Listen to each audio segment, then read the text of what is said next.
Impala update for number 2. And you guys want to know what's happening with the car, so let's go over and check it out.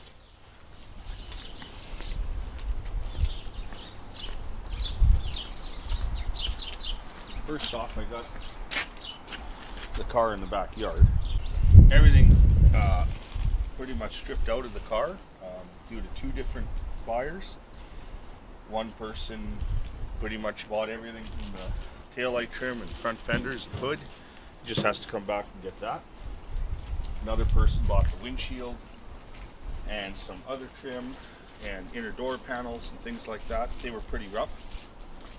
So the car became a parts car. The grill, I have to find out what shipping is. One other YouTuber would like to get that. But if it's too expensive to ship it, then the guy who bought, the bumpers, he would like to buy it. So we'll see how that goes. Got the interior stripped out. These are the seats. And as you can see, the front seat there is pretty deteriorated, and the back seat's not too bad. I mean, you could put like a nickel. 1980. So the back seat, you could clean it up and put it in a car, but anyway, I don't know anybody who needs a 4-door back seat right now. So, but the front seat is spoken for. I wanted to point out that yes, this car could be fixed if you wanted to, but it's being a 4-door hardtop and what the car would be worth when it's finished, and the amount of hours and body work and everything you'd have to do. This car fixed up a 2-door hardtop and another 4-door hardtop between the parts, so it wasn't a bad deal. It fixed 2 other cars. This does have a lot of rot in usual places. If you had a 2-door hardtop, you'd have to fix a lot of this stuff too. Not that bad. It's all rotted. Of course, the drops, the lower quarters.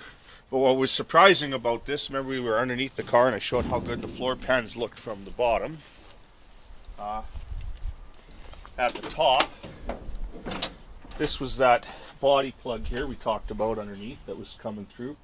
But if you look up in the front corner here, you can actually see how rotted that is. Now that's fixable, but it's in the structure. And of course, here's a pretty big hole here in the support where the door is. Same with the passenger side. And of course, in the back here, in the rear wheel well, where everything comes together. And it's common rot, but it'll be something that would be a lot of work, a lot of hours to fix. The center part of the floor pan though, which, I mean, I'm not talking about the hump, I mean sort of in the middle, isn't too bad. It's still fairly solid, so that's good. The guy that's doing the 2-door hardtop might cut pieces out of here for his car. Just to point out, this side wasn't too bad. Remember I showed you the door? On this side, I couldn't get the door open last time, just was jammed, but now that I got it open, you can see how that is. It's not too bad, but watch this. I opened the front door, and there's really not a lot there in the rocker. The whole support, this is on a 4-door hardtop. This part here is welded here, and then there's another support underneath. It's actually pretty strong when it's all together. When it comes apart like this, there's a lot of rot, a lot of places to fix. And for 4-door hardtops, there's not a lot of pieces you can buy, so you have to fabricate a lot of it. So anyway, as you can see here, that's pretty far gone. And of course, somebody tried fixing some things on this car in the past. So you have usual, there's some fiberglass work here. I haven't tried to pick it out. I don't know what it's hiding. And of course your quarters and everything, we've gone through all that. So as you can see, a lot of parts are being utilized somewhere else. And so the car is not going to be wasted. I'm going to keep the chassis, engine and transmission, rear differential, the whole chassis of the car. And then we're going to cut it up and take the rest in for scraps. As you can see, there's not much of a 64 Impala left here anymore. You see in the background, you'll see the grill, and that's maybe getting sent off or sold locally, depending what happens. If you watch that short, you saw the thing go for scrap there, the rest of the car. So this is the chassis that I have left. As you can see, it's a GMX frame, and from what I've researched, 57 Cadillac would be the first year that had it, 58 to 64 Chevys, and they carried into Buick until 1970, I think, in the Riviera. So, coil springs, this is the first chassis that GM had in 57, had coil springs all the way around. And actually I shouldn't say that, because I think Oldsmobile had coil springs in the back in the early 50s. But anyway, there's also it has the coil springs here, lower control arms. And this has the same sort of rear end that started in 55 to 64 was the last year for this style rear end. It has a member that bolts in the front. So, and as you can see, I chopped off the frame here for two reasons. One, the guy who got a lot of the parts to fix his two-door hardtop actually ended up wanting that back section of frame because he wanted the piece to fix his. And number two, this is where I want to end it and maybe build off of this just to build a little hot rod that I have for an idea.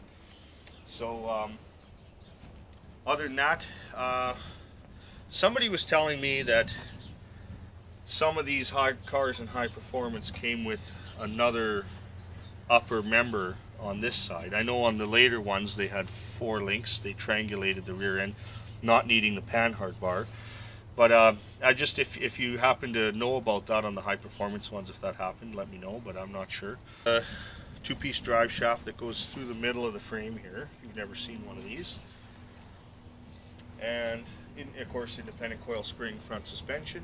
I did loop the tranny line here. This I just did so that I can run this engine and not have tranny fluid coming out all over the place. So basically this is the chassis. I plan to keep it in the future. I want to build a hot rod out of it where I want to put a truck cab on it, move the engine back as far as I can in the chassis, do like a rad shell here, a couple of headlights. So that's, I'm just keeping it around. I'm not starting this project right away or anything, so, but I have other things I got to do. I got to do my truck box floor, things like that. You know, they could be the headlights for the front. You could chop this off here. You'd have to get the radiator shell somewhere back here, move the whole engine back, like I said.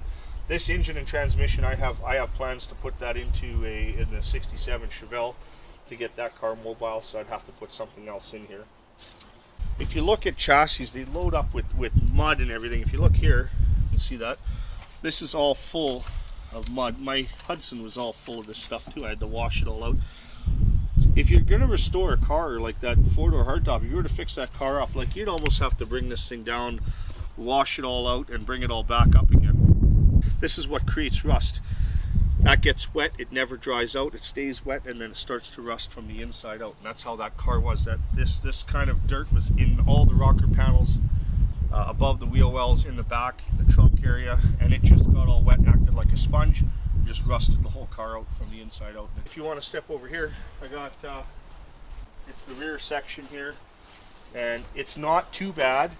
So the guy who's restoring the 2-door is going to maybe put this into use because his is completely rotted out.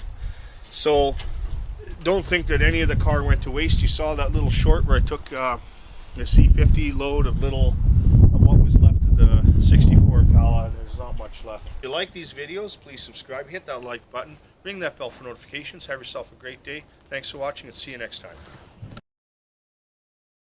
It would be a nice car. Yeah, if it was crushed. Yeah.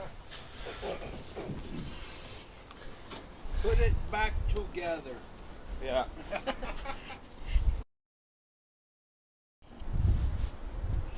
Those tires are bad. They're cracked. So are those. I mean the ones on the Impala. Yeah. Well. See how my wife sniffs so funny? The camera should be on you right now. As soon as a little bit, $10 in my wallet. What is that? So if you want to support my wife, please send money to Patreon, and all the money that we have memberships now. We're gonna have memberships. Yeah, that Not will. Patreon. that It'll will be the YouTube membership. supply my wife with money. And I will still have to scrape the bottom to be able to keep bringing you videos. Have a nice day.